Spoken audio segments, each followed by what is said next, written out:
Hi, I'm Patrick Risley, pastor and teaching elder here at First Presbyterian Church, Fort Lauderdale, Florida. And we want to welcome you to our devotional, This One Thing, where we take one of the scriptures from the Sunday's reading out of the lectionary and unpack it just a little bit and learn something. Well, today our scripture comes from the book of Judges, and we're going to look at Judges chapter 4, verses 1 through roughly 7.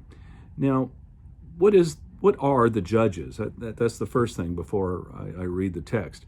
The judges were a series of people who were the leaders of the loose tribe of Jews or Hebrews soon as they got over into the Promised Land. Once Moses and Joshua and all of them have died, new leaders emerged to keep the people together and to govern.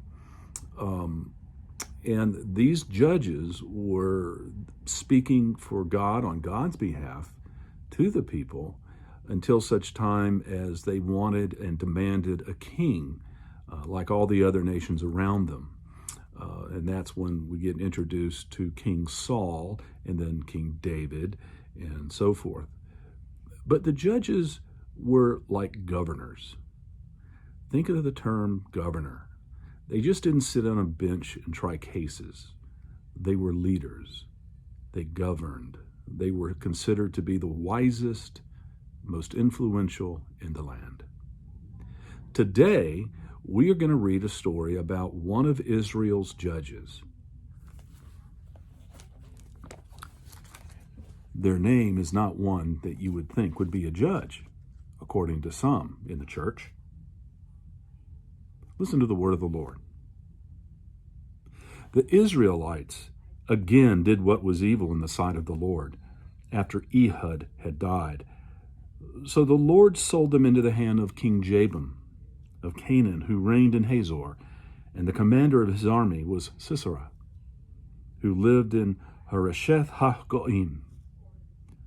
And then the Israelites cried out to God for help, for he had 900 chariots of iron and had oppressed the Israelites cruelly for over 20 years. At that time, Deborah, a prophetess, wife of Lapidoth, was judging Israel, was ruling Israel, was governing Israel. She used to sit under the palm of Deborah between Ramah and Bethel in the hill country of Ephraim. And the Israelites came to her for judgment. She sent and summoned Barak, son of Abinoam in Kadesh and Naphtali, and said to him, Lord, in God of Israel, commands you go. Take position at Mount Tabor. Bring 10,000 from the tribe of Naphtali and the tribe of Zebulun. I, Deborah, will draw out Sisera, the general of Jabin's army, to meet you by the Wadi Kishon with his chariots and his troops, and I will give him into your hand.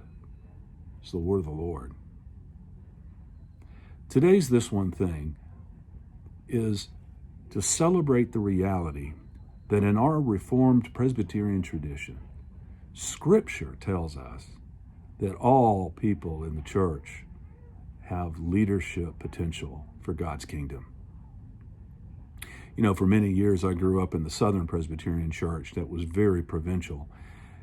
And at that time, early on, and before I was ordained, there was the belief that women were to be seen and not heard. And the irony is that the women were the ones doing all the hard work and heavy lifting in the church, but they couldn't teach, they couldn't preach, unless it was Sunday school, of course. Even then, that had to be for children. But the more I learned, the more I'd studied and got into Scripture with words like this from Deborah. She was a prophetess. She was the one that God spoke through. She was a governor of Israel. She was a leader. How could we in the church overlook that fact for so many centuries? And then we look at the New Testament. We look at the influential female leaders in the New Testament. In the Gospels, you have Mary Magdalene, a woman who has unscrupulous backgrounds, many believe, but she became the first woman to go to the tomb and the first apostle to go and tell others about Jesus. Then you had Priscilla and Aquila. Priscilla is the woman who is in charge of the Roman church. Typically in those letters, when they put the name of the important person first. In this case, it was Priscilla before the name of her husband, Aquila. And then we have Lydia. She was a professional businesswoman who sold purple cloth in Philippi. She founded the church. She helped lead the church there in Philippi.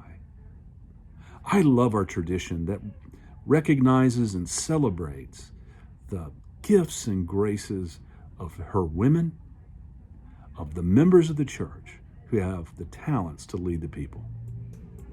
Friends, this one thing that I want us to remember is we are blessed to be led by a multitude of strong, wonderful leaders, both women and men. Have a great day. God bless you, and I will see you Sunday.